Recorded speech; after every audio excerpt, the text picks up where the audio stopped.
Hello मेरे प्यारे दोस्तों, कैसे हो आप सभी का स्वागत है आपके अपने यूट्यूब चैनल एसएससी कीड़ा में। आज में हम एसएससी जीडी 2024 के पीवाईक्यू का एनालिसिस करने वाले हैं। यह सेट नंबर 5 और 21 फरवरी 2024 के फर्स्ट शिफ्ट का यह पेपर है। तो चलिए इस क्लास को शुरू करते हैं। अगर आप इस क्लास में इस यूट्यूब चैनल में नए हैं तो इस चैनल को ज़रूर सब्सक्राइब कीजिए और अपने दोस्तों तक इसे शेयर कीजिए।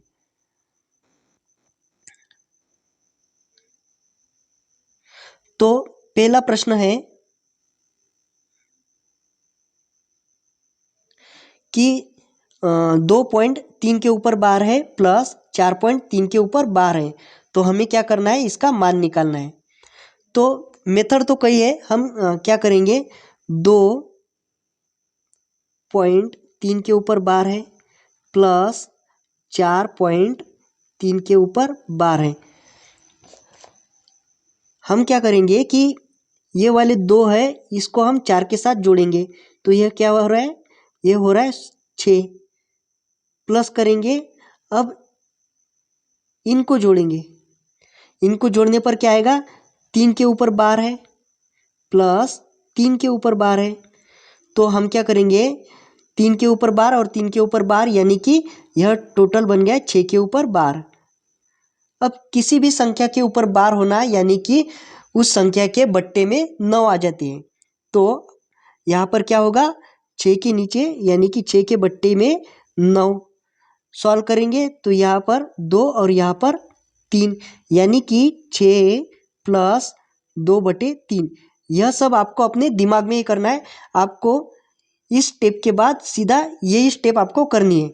ये वाली जो स्टेप है यह आपको अपने दिमाग में करनी है, जिससे कि आपका टाइम बच सके। अब सॉल्व करते हैं तो 6 तिया 18, 18 और 2 20, 20/3 इस क्वेश्चन का राइट आंसर होगा। नेक्स्ट क्वेश्चन की अगर हम बात करें तो एक अच्छा कैलकुलेटिव क्वेश्चन है कि 512 के 64% प्लस 215 के 46% का मान कितना है। तो यह एक कैलकुलेशन वाला सवाल भी मैं इसे कह सकता हूँ, क्योंकि 512 के अगर हम 64% की अगर बात करें तो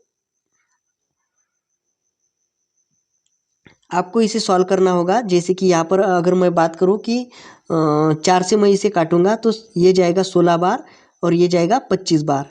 अब 25 को मैं ऐसे ही रख रहा हूँ, इनको हम मल्टीप्लाई करेंगे तो 512 और 16, तो इनका जो मल्टीप्लिकेशन आ रहा है वह होगा लगभग 8192 और बट्टे में 25 है प्लस अब 215 के 86%, तो 215 के 86 सॉरी 46%। ओके, सॉल्व करते हैं तो हम क्या करेंगे, 5 से काटेंगे इसको, 5 चौके 20 और 5 तिया 15, 5 से इसे काटेंगे 20 बार और 20 इसको काटेंगे 2 से, तो यहाँ पर कैरी आए 10 और यहाँ पर आएंगे 23, तो 43 इंटू 23। तो हमारा जो यहाँ तक का जो कैलकुलेशन आया है वह आया है 900/10। तो यह तो हमारा जो ये वाला कैलकुलेशन है, ये थोड़ा सा इजी था, तो यह आया है 98.9। अब इसकी बारी है, इसे सॉल्व करते हैं तो इसे अगर सॉल्व करेंगे तो अप्रोक्सीमेट तो हम ले नहीं सकते, क्योंकि ऑप्शन की बात करूँ तो ऑप्शन सारे निकटतम ही हैं। तो हमें क्या करना होगा कि हमें इसे सॉल्व करना होगा। अब सॉल्व करने पर आप सभी इसे सॉल्व कीजिए।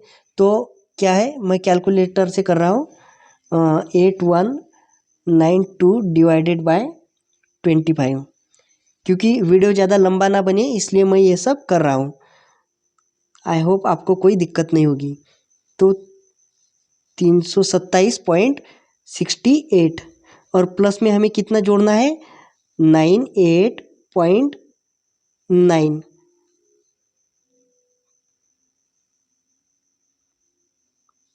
जोड़ते हैं तो यहाँ पर 8, यहाँ पर 5 पॉइंट देने के बाद यहाँ पर एक कैरी आया था, तो 8 और 8 16, कैरी आया 1, 9 और 1 10, 10 और 2 12 और कैरी आया 1, तो 426.58। तो यह हमारा आंसर हो जाएगा। तो ये एक अच्छा खासा कैलकुलेटिव क्वेश्चन था। हर पेपर में थोड़े से टफ तो नहीं कहूँगा मैं इसे, कैलकुलेटिव था, इजी था लेकिन कैलकुलेटिव था। आपका वक्त इसमें जाएगा और आपको देना है। अगर आप हर क्वेश्चन को कर रहे हैं तो आपको वक्त देना होगा, आराम से करना होगा। अगर थोड़ी सी भी आप इसमें अगर कैलकुलेशन में थोड़ी सी भी गड़बड़ कर रहे हो तो आपका आंसर तो गलत होगा। मतलब आंसर गलत नहीं होगा, आपका समय वेस्ट होगा। तो एग्जामिनर यही तो चाहता है कि आपका समय वह वेस्ट कर सके ताकि आप कम स्कोर करें। तो एक मिश्रण में दूध और पानी का अनुपात 2:3 है, तो मिल्क एंड वाटर का जो रेशियो है वह होगा 2:3। अब कुछ मात्रा में दूध मिलाया जाता है जिसके कारण दूध और पानी का नया अनुपात हमें यहाँ पर दिया है 10:3।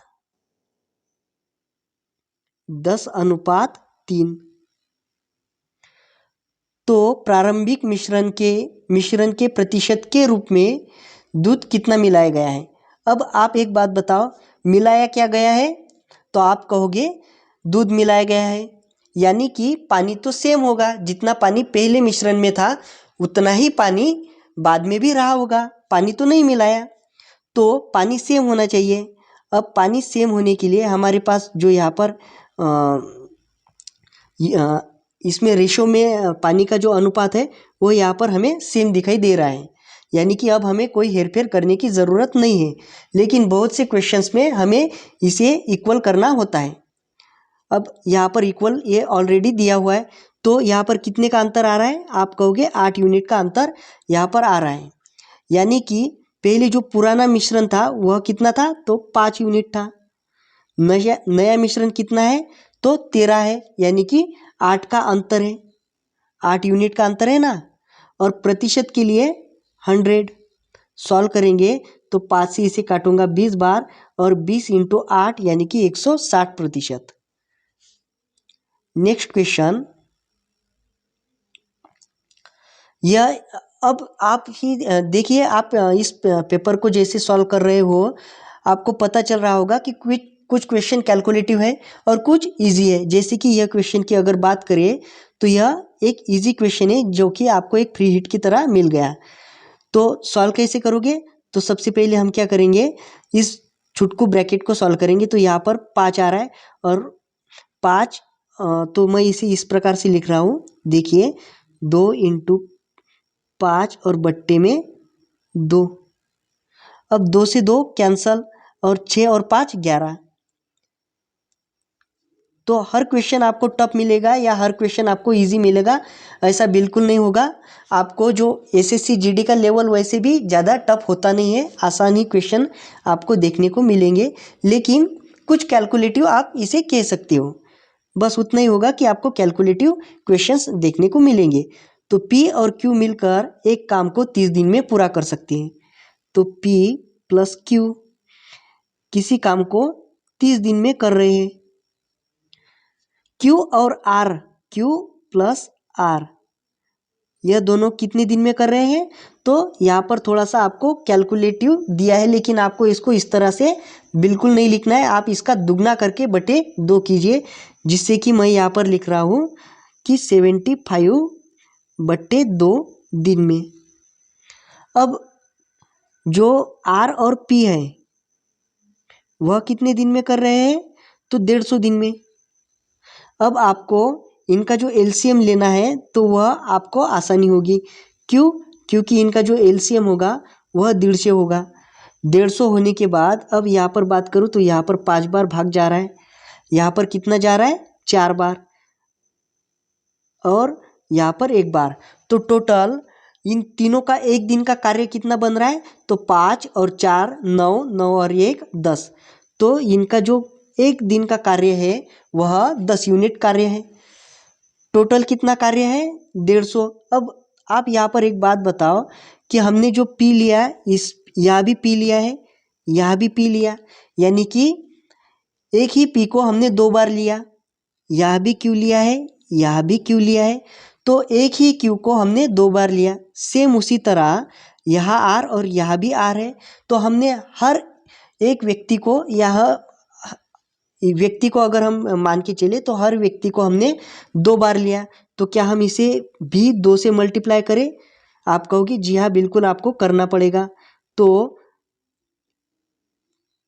300 यूनिट काम को 10 की एफिशिएंसी करने पर कितने दिन में खत्म होगा? तो आप कहोगे 30 दिन में। इजी क्वेश्चन था, आपको समझना था कि किस प्रकार से आपको इसे करना है। नेक्स्ट क्वेश्चन की अगर मैं बात करूं तो एक परिवार की आय और व्यय का अनुपात है 19:13। यदि परिवार का व्यय 29,510 है तो उस परिवार की बचत की ज्ञात कीजिए। तो आप एक बात बताइए कि जो आय होती है, एक्सपेंडिचर होता है, वह क्या होता है? सॉरी, इनकम, जो इनकम होती है वह क्या होती है? Expenditure plus saving. यानी कि आपकी जो भी व्यय होगी और आपकी बचत होगी उन्हीं को मिला के आपकी आय बनेगी। अब आपकी जो आय यहाँ पर दी है वह दी है 19। आपको यह सब लिखने की ज़रूरत नहीं, आपको यह अपने दिमाग में करना होगा। मैं सब आपको इसलिए बता रहा हूँ क्योंकि आप समझ पाए। तो यहाँ पर 13 है तो सेविंग कितनी रही होगी? तो आप कहोगे कि 6 यूनिट रही होगी। यह अब रेशो में चल रहा है इसलिए मैं यूनिट की बात कर रहा हूँ। तो यहाँ पर जो व्यय दिया हुआ है वह व्यय 13 के बराबर होगा। आप कहोगे जी हाँ, बिल्कुल 13 के बराबर होगा।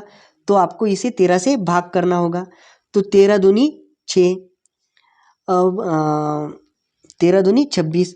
तो अब मैं इसे कैलकुलेशन से इसलिए कर रहा हूँ क्योंकि मैं यह वीडियो को ज़्यादा लंबा नहीं बनाना चाहता, इसलिए थोड़ा सा कैलकुलेटर का इस्तेमाल मैं कर रहा हूँ। तो आपका जो राइट आंसर आएगा जो इसे सॉल्व करने पे होगा तो वो होगा 2270। अब यह बात है 13 यूनिट की। अब आपको क्या निकालना है? बचत। बचत कितनी है? 6 है, तो हम इसे 6 से मल्टीप्लाई करेंगे। ओके, तो 0 2 कैरी आए 4 और 12 और 4 16 कैरी आए 1 और 6 और 2 12 और 1 13। तो 13,620 आपका राइट आंसर हो जाएगा।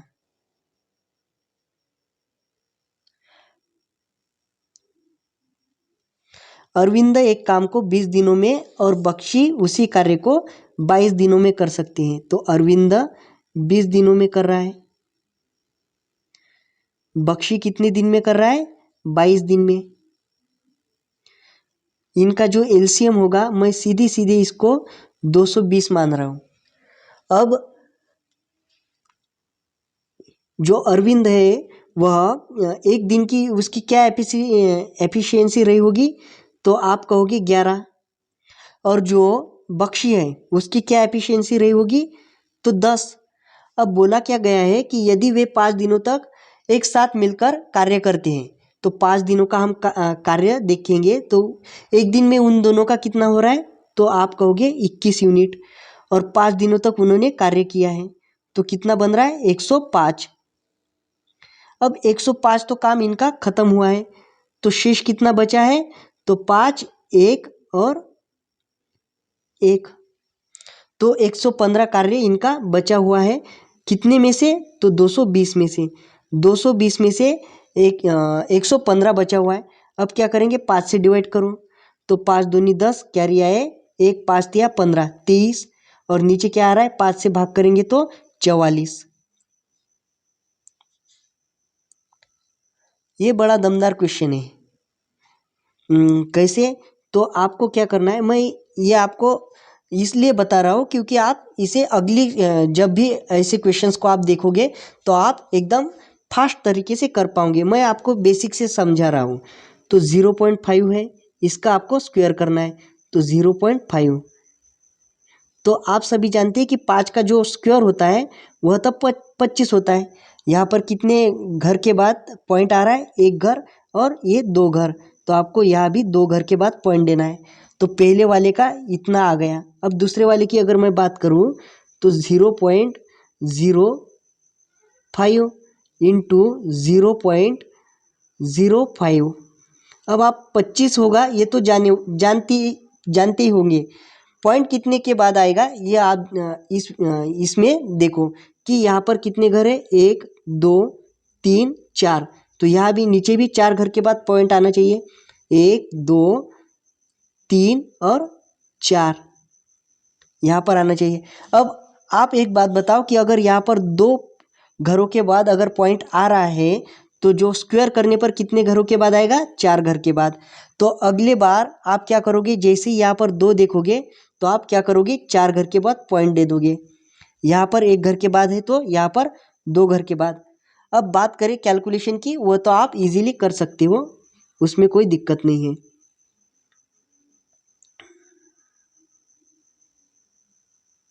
तो आपका राइट आंसर होगा 0 25 25।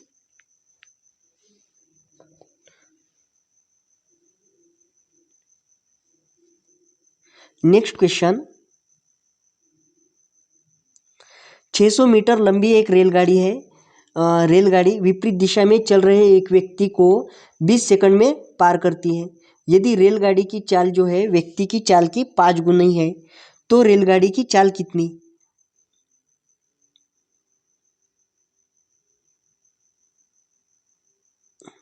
ठीक है, तो रेलगाड़ी कितनी है, 600 मीटर लंबी है, 20 सेकंड में पार किया गया, यानी कि जो चाल आ गई है, चाल बराबर कितना आ रहा है, तो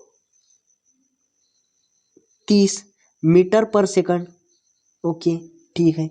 अब जो रेलगाड़ी की चाल है व्यक्ति की चाल की 5 गुनी है, दोनों विपरीत दिशा में आ रहे हैं, यानी कि चालें आपस में जुड़ेगी।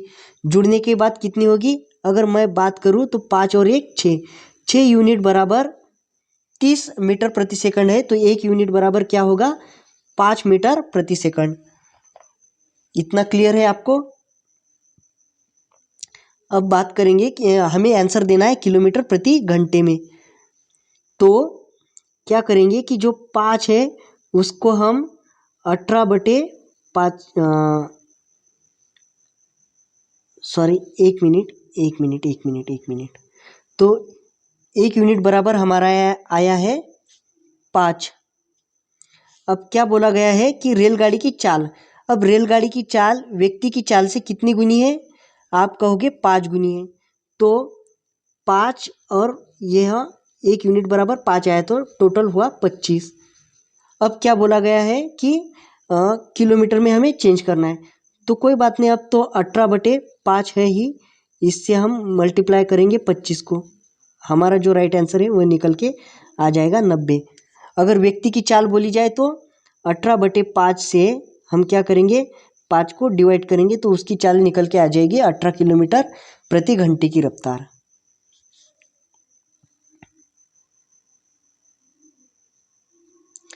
एक पुस्तक को उसके अंकित मूल्य के 16/25 पर बेचने पर हानि होती है। ओके, पुस्तक के अंकित मूल्य और विक्रय मूल्य का अनुपात कितना होगा। तो यह क्वेश्चन तो एक आपको फ्री हिट दी गई है, नो बॉल जैसे कि यहाँ पर बोला है विक्रय मूल्य और अंकित मूल्य यानी कि मार्जिन प्राइस और सेलिंग प्राइस, इसका अनुपात। तो क्या हो रहा था कि 16 का नुकसान हो रहा था 25 की वस्तु को बेचने पर, तो 25 और यहाँ पर 16।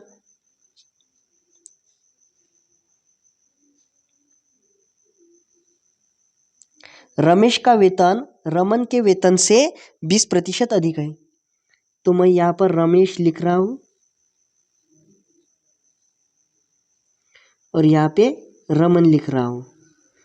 अब जो रमेश है उसका वेतन है 20% अधिक, तो 20% अधिक यानी कि यह अगर 5 होगा तो यह 6 हो जाएगा। यदि रमेश इतने रुपए बचाता है जो कि उसके वेतन के 75% है, अगर उसका वेतन अपने आप में 100% होगा तो यह उसका जो यह दी हुई बचत है यह कितनी है, उसकी 75% है। तो यानी कि जो 3/4 है उसके बराबर है उसकी यह वेतन, यानी कि 33,750। सॉल्व करेंगे तो 3 से काटा मैंने इसे 11 बार, 3 से काटा मैंने 25 बार और एक 0। मल्टीप्लाई करेंगे 4 से, तो 11 इंटू 25, 11 25 इंटू 4 तो 4500, और एक ज़ीरो और देना होगा। ओके ठीक है। अब यह तो हो गई किसकी, रमेश की बचत, उसकी इनकम हमें निकालनी किसकी है, रमन की। तो 6 बराबर अगर 45,000 है तो 5 यूनिट बराबर कितने होंगे, 37,500।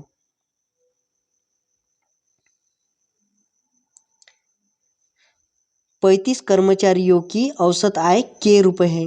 यदि प्रबंधक की आय भी शामिल कर ली जाए तो औसत आय 19,000 हो जाएगी। यदि प्रबंधक की आय 54,000 रुपये है तो के का मान कितना होगा। ओके, तो यह क्वेश्चन तो एलिगेशन का है, आपको देखते ही पता चल गया होगा। लेकिन आप इसे ऑप्शन से भी कर सकते हैं और अन्य मेथड भी कई सारे हैं, तो आप किसी से भी कर सकते हैं। मैं एलिगेशन से भी बताऊंगा और ऑप्शन से तो आप कर ही सकते हो।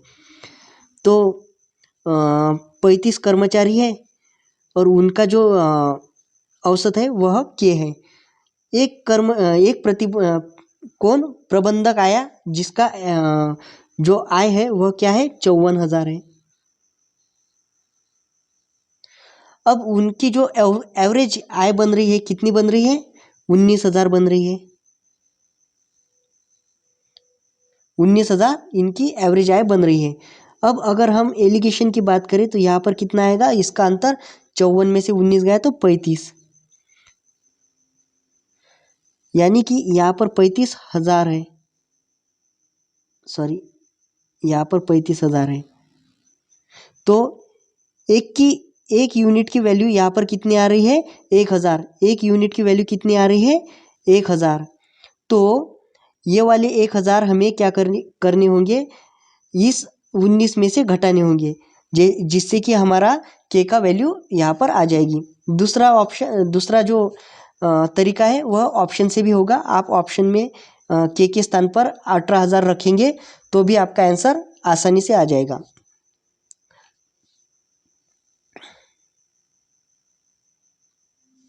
एक आदमी 1 रुपये में 35 कलम खरीदता है तो 40% का लाभ अर्जित करने के लिए उसे 1 रुपये में कितने कलम बेचने होंगे।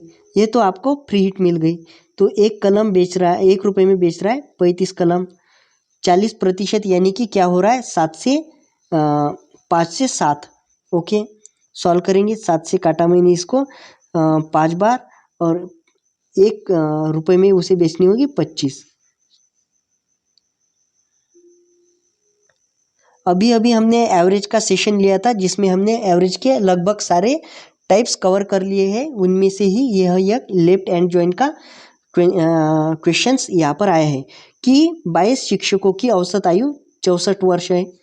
उस समूह में एक नए शिक्षक को शामिल करने के बाद औसत में 1 वर्ष की वृद्धि हो जाती है, तो नए शिक्षक की आयु कितनी। अब यहाँ पर कितनी औसत आयु बताई गई है, 64। अब 1 की वृद्धि हुई है। ओके, कितने में हुई है, 22 पहले थे, अब कितने हो गए, 23। जोड़ो तो 64 प्लस 23। आप ये जितना फास्ट करोगे उतना ही आपका टाइम बचने वाला है। ऐसे क्वेश्चंस को आप ज़्यादा टाइम ना दे तो ही अच्छा होगा। अब यह क्वेश्चन देखिए, तो इसमें हम क्या करेंगे, ये पूरा यहाँ तक सॉल्व करेंगे और ये वाला यहाँ तक। तो मैं यहाँ पर कैलकुलेशन बिल्कुल नहीं करूँगा, आपको एक मक्खन की तरह काटने वाला आपको मैं यह क्वेश्चन बना के आपको दिखा रहा हूँ। जैसे कि यहाँ पर 15 में से 4 गए तो 1, और माइनस 800 और बट्टे में 25। देखो कैलकुलेशन ज़्यादा टफ नहीं करनी होती है। जैसे कि 25 से मैं इसको 2 बार काटूंगा और ये बन गए 54 इंटू 5 माइनस, अब ये क्या हो रहा है, 25 से मैंने इसको काटा 4 बार और 8 चौके 32, तो 32 हो गया ना आसान। 5 चौकी 20 और 5 पचम 25, 25 और 2 27। अब -32। अब देखो भाई, यहाँ पर मेरे ख्याल से यहाँ पर प्लस होना चाहिए। मैंने जब ये क्वेश्चंस यहाँ पर लाया था तभी मुझे डाउट था कि यहाँ पर प्लस होगा। तो आप देख लीजिएगा, क्योंकि यहाँ पर माइनस करोगे तो आप किसी भी हाल में ये आंसर नहीं आने वाला है, आपको यहाँ पर प्लस ही करने होंगे।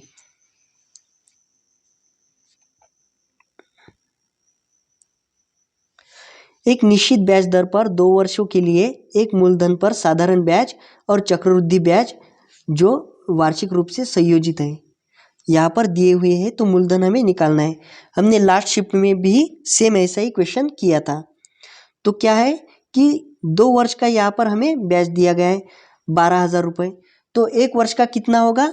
साधारण ब्याज की मैं बात कर रहा हूँ। तो क्या होगा? 6,000। यह क्या है? 1 वर्ष का साधारण ब्याज है। अब आप जानते हैं कि जो चक्रवृद्धि ब्याज होता है वह ब्याज के ऊपर ब्याज लेता है, यानी कि ये जो 6,000 है इसी पे ब्याज लिया होगा, तभी जाके जो ये 14,400 है, तो इसका और ये 12,000 इन दोनों का अंतर जो कि आ रहा है 2400 अंतर आ रहा है। यह इस 6,000 का ही तो ब्याज होगा। आप कहोगे हाँ, तो यह कितने प्रतिशत है? अगर हमें प्रतिशत का पता चल जाए तो हम मूलधन आसानी से निकाल लेंगे। तो 6,000 का x% बराबर क्या है? 2400। सॉल्व करेंगे, 2 0 से 2 0 कैंसिल, इससे ये वाला कैंसिल, 6 से मैंने इसको काटा 40 बार, यानी कि x बराबर 40%। ओके, यानी कि ये जो 6,000 यहाँ पर लिखे हैं वह उस मूलधन के 40% है। अब हमें चाहिए 100%, तो हम क्या करेंगे? 4% यानी कि 600। अब इसको अगर हम 25 से मल्टीप्लाई करेंगे तो हो गया, तो 25 से मल्टीप्लाई करने पर 25 छिंग 150 यानी कि 15,000। नेक्स्ट क्वेश्चन की बात करूँ तो किसी धनराशि पर 20 वर्षों के लिए प्राप्त साधारण ब्याज उसी धनराशि का 2/5 है। वार्षिक ब्याज दर कितनी? ये भी क्वेश्चन हमने पिछले लगभग 2 शिफ्टों में किया था। सेम क्वेश्चन आ रहा है डेटा चेंज करके।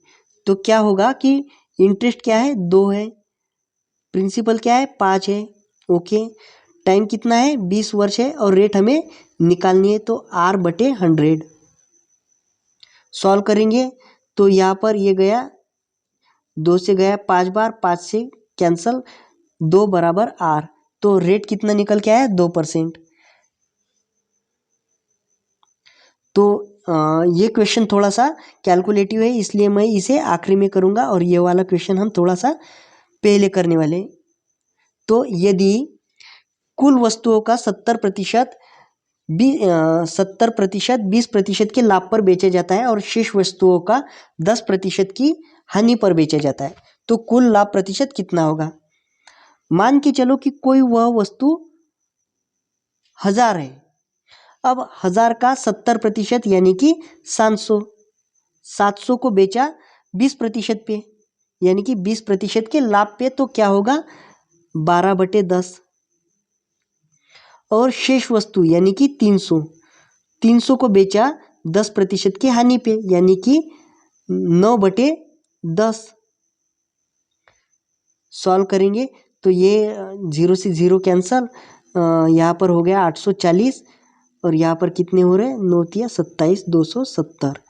जोड़ते हैं तो जोड़ने पर कितना आ रहा है? 0, 7 और 4 11, कैरी आया 1, 8 और 3 11। ओके, तो 1110 हमें क्या कहा है? तो कुल प्रतिशत का लाभ, तो 1,000 रुपये का 1,000, कोई वह वस्तु अपने आप में 1,000 थी, 110 का हमें प्रॉफिट दिख रहा है, और परसेंटेज के लिए 100।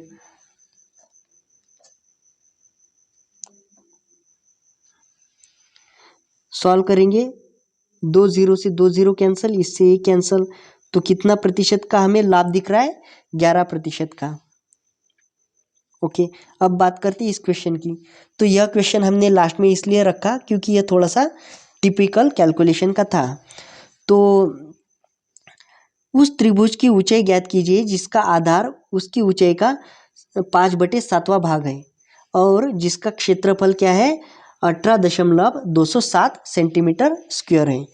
अब एक त्रिभुज की अगर मैं बात करूं,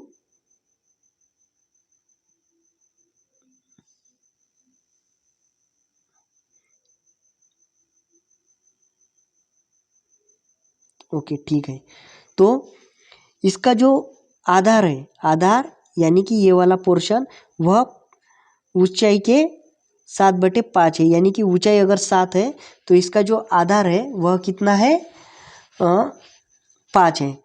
तो हमें क्या बोला गया है, इसकी ऊंचाई निकालनी। ऊंचाई निकालने के लिए हम क्या करेंगे, आपको फॉर्मूला मालूम है कि 1/2 इंटू बी इंटू एच, और जो बराबर है 18.207।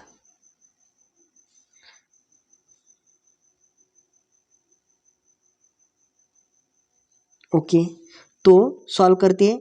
बी कितना है 7, और बी कितना है 5, और एच कितना है 7, तो 5 इंटू 7 सॉल्व करेंगे। अब हम 5 से इसे काटेंगे, फिर 7 से इसे काटेंगे, तो मैं टोटल 35 से इसे काट रहा हूँ कैलकुलेटर में।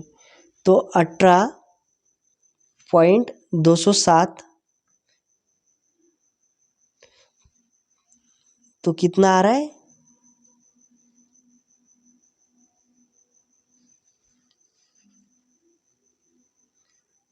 0.5202। ओके, अब ये वाले दो है तो इसे हम मल्टीप्लाई करेंगे। मल्टीप्लाई करते ही कितना आ रहा है, मैं डायरेक्ट यहीं पे लिख रहा हूँ कि कितना आ रहा है, 1.0404। ओके, अब यह वाला जो हमने लिया है यह अनुपात में है, यानी कि यहाँ भी x रहा होगा, यहाँ भी x, यानी कि ये वह एक्स स्क्वायर की इक्वेशन बन गई। यानी कि x बराबर क्या होगा, तो अंडर रूट में 1.0404। अब यह किसका स्क्वायर रूट है। अब स्क्वायर रूट की अगर बात करें तो आपको मालूम होना चाहिए कि स्क्वायर रूट कैसे निकाला जाए। अगर आप एग्ज़ाम हॉल में हो तो आपको क्या करना होगा, इस प्रकार से आपको एक स्क्वायर रूट निकालने का आपको तरीका आना चाहिए। 0.4 क्या तरीका होता है, यहाँ से इस प्रकार से लेना होता है। यह मैं आपको आराम आराम से इसलिए बता रहा हूँ क्योंकि आप एग्ज़ाम हॉल में अपना समय ना गवाएं। अब 1 से भाग करेंगे तो यहाँ पर 1 प्लस 1 कितना आ रहा है, 2। यहाँ पर 1 से 1 घटाया 0 आया। अब ये दोनों का यहाँ पर जोड़ आएगा तो 0.4। तो इस दो को कितने संख्या से गुना जाए ताकि 0.4 आ जाए, तो मैं यहाँ पर 0.2 से मल्टीप्लाई कर रहा हूँ, तो यहाँ पर कितना आ रहा है, 0.4 आ रहा है। ठीक है, तो यहाँ भी मुझे 0 लिखना होगा। तो यही हमारा जो होगा वह x का वैल्यू यहाँ पर निकल के आएगा, तो 1.02। अब हमें बोला क्या गया है कि ऊंचाई, तो ऊंचाई निकालनी है। तो ऊंचाई हमारी क्या दी गई है, 7। तो ऊंचाई 7 दी गई है, इसलिए हम क्या करेंगे, इस x के साथ हमें 7 से मल्टीप्लाई करना होगा। तो 7 दूनी 14 और 7 एकम 7, तो 7.14 हमारा राइट आंसर निकल के आएगा। तो इस प्रकार से इस क्वेश्चन को आपको सॉल्व करना था। आई होप आपको यह क्लास अच्छी लगी हो। अगर आपको यह क्लास अच्छी लगी है और पसंद आई है तो आप कमेंट में ज़रूर बताइएगा आपकी जो भी दिक्कत है। जैसे कि कुछ स्टूडेंट्स ने कहा था कि क्लासेस रेगुलर लीजिए या फिर पूरा पेपर आप अपलोड कीजिए। तो पूरा पेपर मैं यहाँ पर तो नहीं समझा सकता हूँ क्योंकि उसमें जीके होता है, उसमें रीजनिंग भी होता है, हिंदी भी होता है, तो एक ही क्लास में मैं इतना सब तो नहीं ले सकता। लेकिन आपको मैं पूरा का पूरा PDF टेलीग्राम ग्रुप पे डाल दूंगा। जो आपको नहीं मालूम है टेलीग्राम का कैसे सर्च करना है, तो मैं डिस्क्रिप्शन में लिंक भी आपको पिन करवा दूंगा, उसका आप टेंशन मत लीजिए। और रेगुलर क्लासेस आपसे मैं रेगुलर क्लासेस ले रहा हूँ कल से। तो आज यहाँ पर कल भी हमने रेगुलर क्लासेस की थी, आज भी हमने रेगुलर की, और अब हर रोज़ आपकी रेगुलर क्लासेस होगी। हम शनिवार रविवार को भी छुट्टी नहीं लेंगे क्योंकि आपका सिलेबस कंप्लीट भी करना है। तो आप इस बात की बिल्कुल टेंशन मत लीजिए। और ठीक है, पढ़ाई करते रहिए, प्रैक्टिस करते रहिए। जब तक हम रीजनिंग या अदर क्लासेस शुरू नहीं करेंगे अदर सब्जेक्ट की, आप बाहर से यूट्यूब पे आप पढ़ सकते हैं, अपने किताबों से भी आप पढ़ सकते हैं, और मैं अपनी तरफ से बेस्ट लाने की आपको कोशिश करता रहूँगा। तो मिलते हैं अगली वीडियो में। ठीक है।